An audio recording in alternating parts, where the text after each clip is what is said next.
Okay, moving on to our next video, we will be discussing about async and await in JavaScript. So this is also a way of dealing with asynchronous operations in JavaScript. So kung hindi mo pa nakita yung JavaScript promises na video natin, importante yon. So check out mo na.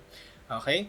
And async and await is a much cleaner way than using JavaScript promises. So ipapakita ko sa inyo kung paano siya gumagana. So, in the previous video, we used this as an example. So, convert natin siya into async and await. So, you will have const, so a function, fetch promise. Okay. Then, for this function to be asynchronous, you need to use async. Async. Okay. And then parentheses. So, you can put your parameters inside this parentheses. Okay. And then, arrow function.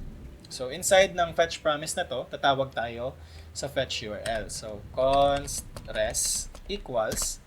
So, dito mo na gagamitin yung keyword na await.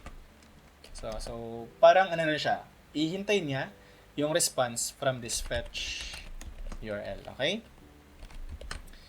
So, after that, na makuha niya na yung response, di ba, magre-return pa ulit tayo, di ba, ng .json o yung JSON body natin. So, const response equals, gagamitin natin ulit si await since asynchronous to. So await res.json and then save and then ilog natin sa console yung response.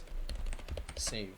Ayan. So, 'di ba? Mas clean siya, mas simple siya compared to JavaScript promises. So, i-remove muna natin 'to. Okay? And then save. And then tawagin natin si fetch promise. Fetch promise. And then, run natin si node index.js.